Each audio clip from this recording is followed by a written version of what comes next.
suffer as it relates to growth compared to other groups the last 20 years. The major benefit that black businesses face in this country is access to capital. Although we have the Small Business Administration and also the Treasury for the U.S. Department of Treasury, and the main issue with the Small Business Administration is that there are no black firms licensed by the Small Business Administration to make loans under the 504 program. As a matter of fact, there's only one in the country. Why is that? Pardon me? Why is that? That's what I'm about to pass you. To address though, and then also the Small Business Investment Company program that's administered by the Small Business Administration. There are no black SBICs. There are 376 of those in the country, 273 filed members.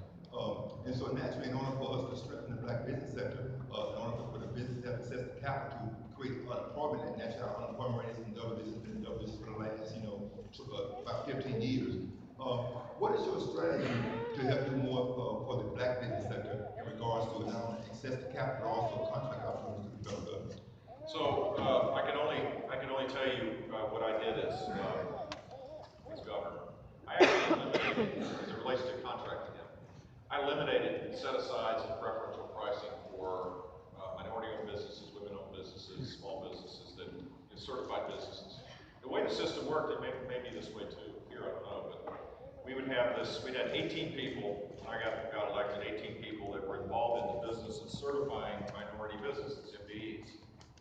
And so if you came in, you'd have to spend a lot of time, 18 people figuring out if you're a black man owning a business. I can tell you, I got the first part taken care of. I'm pretty sure you're black. So I just asked a simple question: why don't we turn these 18 people into a marketing arm? Why don't we use that office to actually identify black-owned businesses that have a skill set that they can sell, and then go market to the largest purchaser of services in the state. And we had triple-digit increases in spending for Hispanic-owned businesses, African-American businesses, and women-owned businesses. It wasn't that complicated once we got out of the regulatory mindset and into the marketing mindset. Capital is a different issue. It's a more difficult issue because we've created the access to capital for all small businesses has really receded. And so black-owned businesses have had a tougher time for the longest, chronically, and now it's been made even tougher because of the access to credit in general for the next generation of businesses. And I think there we need to look at reforming Dodd-Frank. We need to get more community banks engaged in direct lending into the communities where they know the lenders, they know the bankers. I think the best solutions for these things is where the federal government acts in partnership with local agencies and local governments to be able to help accelerate that, rather than have a federal program delivered from the top down. So the MESBIC program, I think that's the same as what you're describing. It surprises me there's no black-owned businesses. One of the things that I use the bully pulpit. I use my office to be able to say, here's a void. Let's go identify. Let's help create the opportunities for people, not in a way that was discriminatory or preferential, but just if there was a void where not everybody got to participate, tear down the barriers to make it happen. And I found, working with local governments, with mayors that had a heart for this, that we were much more successful empowering them and being a partner with them, or with a community-based organization that had that responsibility at the local level. Last question. Oh, that's awesome. All right, so I want to talk about one of the biggest issues that's going on right now. One of the big things is the Black Lives Matter campaign. So a couple things. I wanted to read a couple statistics that I found. So far we've had 500 police killings this year. 49.6% were white, 28.2% were black, 14.8% were Hispanic Latino. Now, whites make up 62.6 of the U.S. population, while blacks make up 13.2%. So we're over double as far as blacks being killed by police. And then there were some other numbers as far as unarmed people that So you haven't talked about that at all since Not, I mean, here tonight? here tonight. Yeah, no, I've talked about that before. So I wanted to ask you about racial injustice, racial inequalities, institutional racism. Um, are you going to be talking to different police departments about training reform? And you talk about creating a better education system, but if the kids in the neighborhood are seeing their fathers and brothers and cousins getting killed in the neighborhood, why would they want to go to school instead if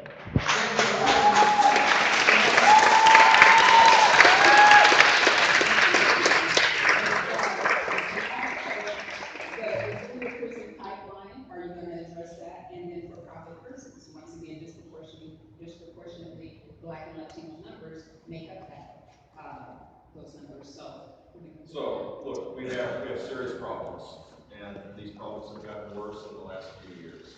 Communities, people no longer trust the basic institutions in our society that they need to trust to create, to make things work.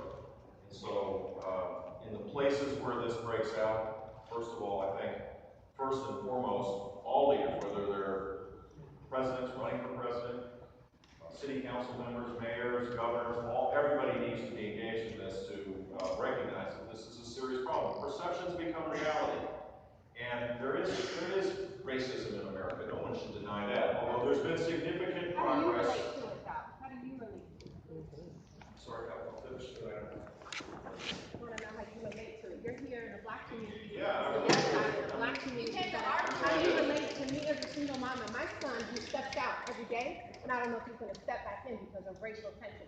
How do you relate to that? I relate to that How by do you saying, face that? How are you going to do it? I relate to it by, as a president, to try to create a climate where there is civility and understanding, and to encourage mayors, leaders at the local level to engage so that there's not despair and isolation in communities.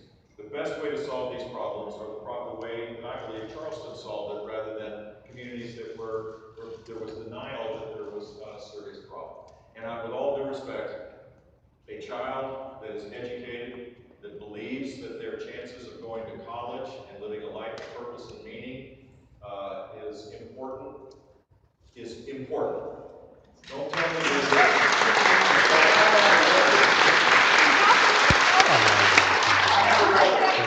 I was mentoring people in communities that had no chance. They were told they were assigned to failing schools. The teachers that were in those schools were not as good as the teachers that were in other schools. And the net result was we had these huge divides, and it was very easy to understand why people don't think the system